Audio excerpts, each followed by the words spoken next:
Hello everyone, welcome to the Captain's Video Blog. We are Saturday, November the 19th, 2016, and yeah, we are after NXT Takeover Toronto. We're actually like an hour and a half after the show ended because I actually, I wasn't planning to do the video blog after Takeover Toronto because I watched some rugby and Japan barely lost a match to Wales like 33 to 30 with a drop goal like in the last seconds of the match. Just really tense match with Japan arriving at 30-30 in the last 5 minutes maybe of the match. It just was really tense and a really good game for a team that's organizing the World Cup in 3 years. And therefore, they have to look good. I mean, they already look good despite not qualifying to the second round of the World Cup last year. Then again, they didn't clinch the qualification because they couldn't get a bonus. So that's kind of bullshit if you'll excuse my French. And the other match was France just giving up 13 points in the first half. Just so easily, maybe a bit too scared. I don't know. Really, it was a match that could have been easily won against Australia, but nah. I mean, they didn't even get to tie it up at the end with a drop goal. Just flew a few centimeters by.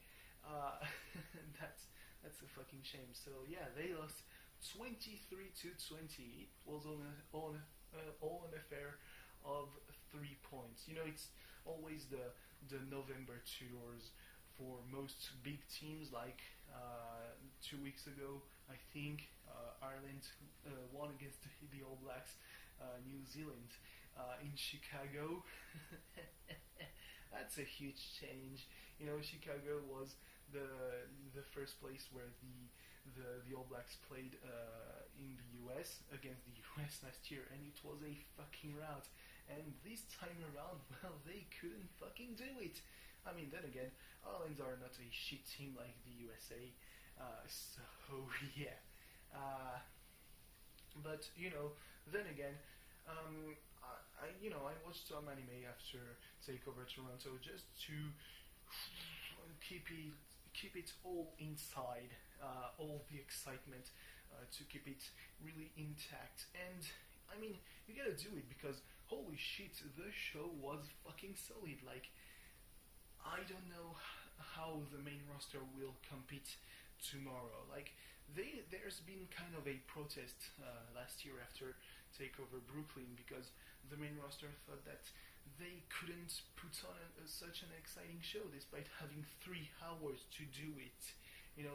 Compared to the 2 hours and a half of a NXT Takeover show. Yeah. I mean, tell that to the bookers, I guess. But I mean, this year is going to be even more complicated because apparently, the 4 hours is going to be matches that don't really have any stakes because, haha, fantasy warfare, haha, brand wars. Am I right? Even the title matches are for one is. The Intercontinental title match is pretty sure that it will stay on SmackDown because why the fuck would Raw have 2 mid-card titles and the Cruiserweight title match is also going to SmackDown? Because are you really expecting us to believe that the Cruiserweights will appear on Raw, drive to SmackDown to the town where SmackDown is to appear on 205 Live? You fucking don't. So yeah, and besides that, I mean, it's just not. I mean, the card is not too enticing because no big title defenses. Like the main title to be defended over all the weekend in WWE is the NXT title, and it's been defended. So yeah, let's go on to. Well, I mean, the most entertaining 2.5 hours of the weekend, and I mean, it started off with a bang. I would have said a huge thing, but it's just not the right word to use it because the entrance of Bobby Roode was glorious. Like a choir sang glorious domination. They started by saying glorious, glorious, and they were all into it. The crowd was into it. I mean, Bobby Roode is a heel. He's a bad guy, but he's so fucking charismatic. Yeah, I mean, on the other hand, you have one man with a lot of charisma too, which is Ty Dillinger.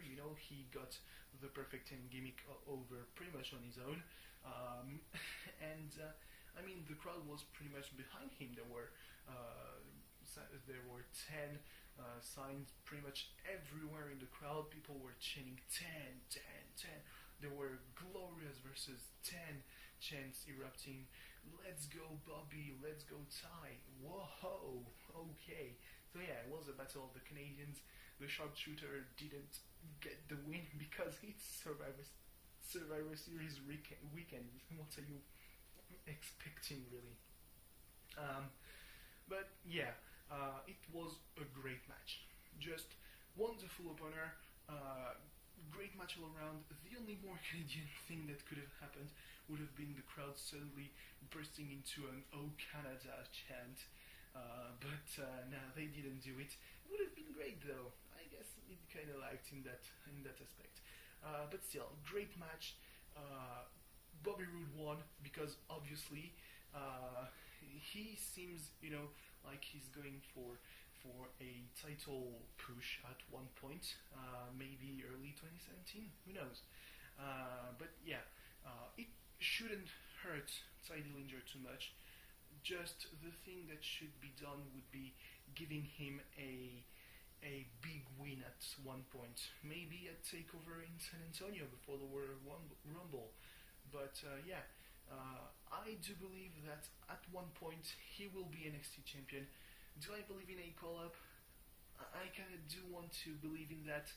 Then again, one dude for whom it didn't work out too well was Tyler Breeze, and Ty Dillinger just seems in that same kind of position with his gimmick. So yeah, but still, Ty Dillinger is incredibly over. He's great in the ring. He shouldn't be afraid of staying in NXT for quite a longer while. That's the only thing I'm saying.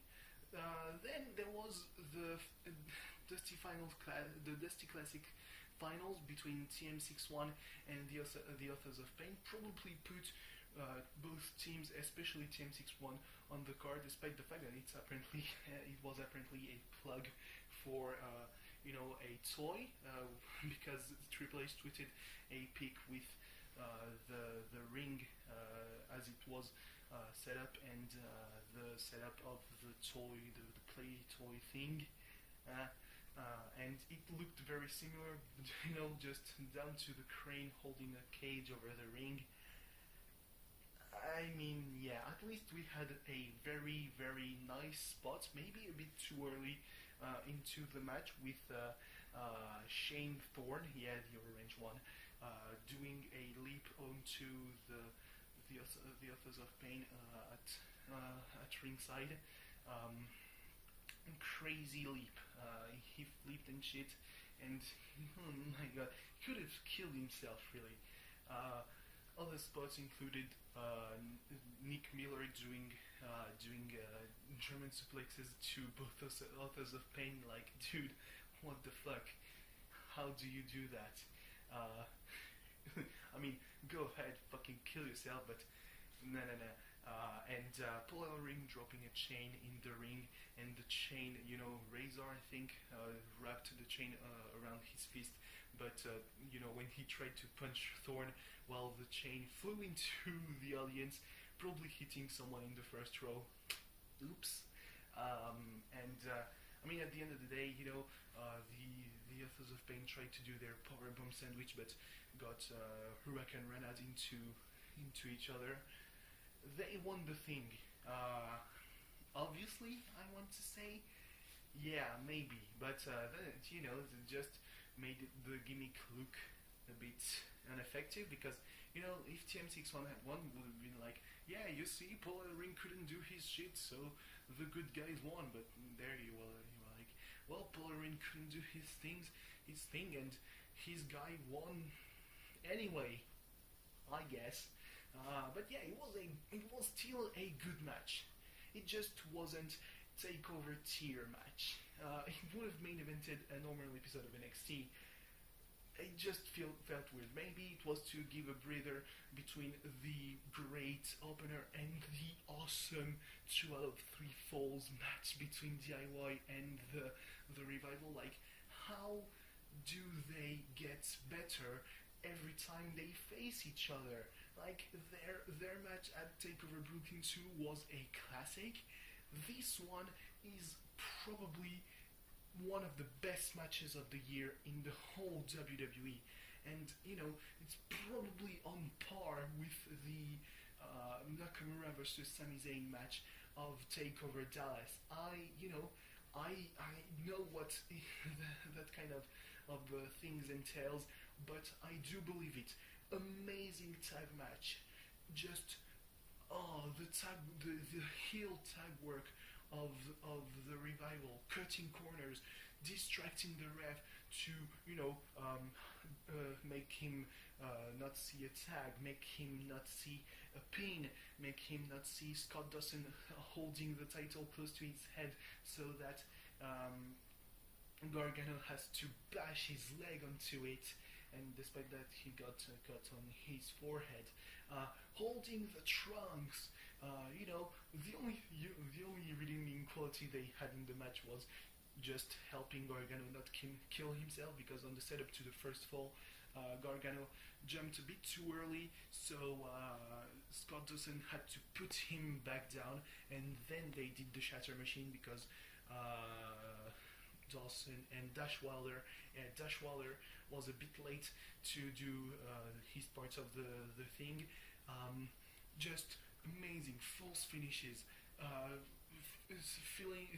stealing each other's finishers, despite the fact that the Revival failed to do the DIY's finisher, but DIY did do the Shatter Machine. It didn't work. Just going low with the clipping of the leg, and it felt at one point that they were going for the heel turn of Ciampa, because Gargano had the first pin and Ciampa tied it up, so it could have worked into that kind of logic. But no, they won with a double tap out. Oh, just that sequence for the tap out. Just, they did the heart attack and they clipped the leg, and there was the knee bar, and I was nearly screaming in front of my computer because I was nearly doing it, and I kept myself from doing it because I would have woken up people, but there I was so excited. Just a great match, and we're feeling really good right now, but we're gonna feel like shit when they lose the title, because at one point it means that Ciampa is going to turn on Gargano, and we're all gonna hate it, but we're all gonna love it, because it will be so violent, it will be glorious, and it's gonna hurt so much. Anyway, yeah, and after that, it just was all hype. The women's championship match was amazing. Obviously, it really showcased the main problem of the women's division, which is Asuka has to get an opponent that wasn't in WWE for 6 years to have a great match. Currently, Asuka has no match in the NXT women's division.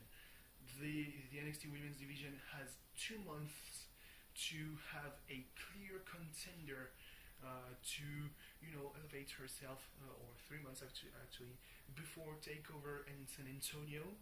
But yeah, it will probably be Ember Moon, because I don't see like Peyton Royce or Billie Kay going at it, and with the attitude of Asuka after the match, it really looks like they're going for a heel turn, or at least just a tweak to Asuka's character, with getting more full of herself as she wins matches, and she sees the women's division not getting it that much better. But yeah, so Emma Moon would probably be, a better choice to pop Asuka's bubble. But that match was great. The match with Mickie James was great. I kind of hate the "You Still Got It" chance because Mickie James has been kicking ass in TNA, and she's currently kicking ass on the indies. So yeah, I think she's like IPW UK Women's Champion.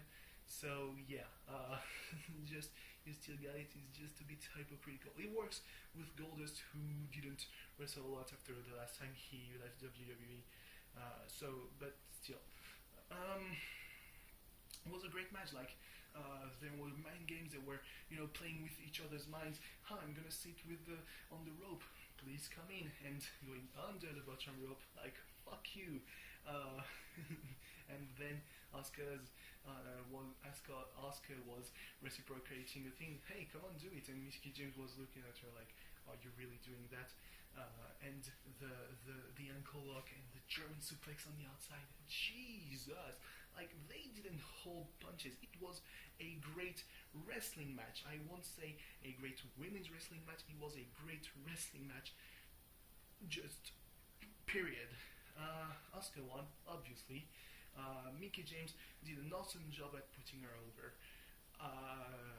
It just was a great match. And then, probably the big surprise of the night, Nakamura versus Samoa Joe. Samoa Joe is a two-time NXT champion. He was the one awarded that right. Could have been Finn Balor, could have been Sami Zayn. I was thinking of Kevin Owens at the same time. It was Samoa Joe. Everyone was thinking, yes, Samoa Joe is going to go to the main roster, possibly taking Shane's place on Team SmackDown tomorrow night. Nah. He won the NXT title. Obviously, looks like he's going to lose it when they're in Japan. Pandering to the crowd, but still, it should be a great match too. I hope it will be available somewhere. But still, that match was fucking amazing. Like, Samoa Joe had a very sober entrance with his angry tuba that they didn't play when he won. They played his first NXT theme, which was complete garbage. And Samoa Joe had an army of violinists that, according to Lance Storm, are indie wrestlers, so that's probably why we didn't hear the violins being played. It was just completely crazy. All those violinists playing and just getting close to Nakamura as he was doing the yow pose. And Nakamura, as stiff as ever. Thank God they didn't make him go a little softer after the injury to Aries. Samoa Joe was just an absolute beast. Tope suicida, like, what the fuck, man. He did, the end of the match was a bit strange, like the end of the women's match that felt a bit rushed, like the chicken wing combination for 30 seconds with false spins and all that for Mickie James to tap out. It just felt weird. Yeah, the match ended with Samoa Joe going for a low blow, a slam on the stairs, and then the muscle buster, and he won, and everyone was shocked. That's how great it was. So yeah, good luck to the main roster to try and even top that. That's probably all. Rabiari, he's again in the group, being ahead in the hierarchy from Iseka. Too bad. Anyway, thanks for watching. See you tomorrow. Bye bye.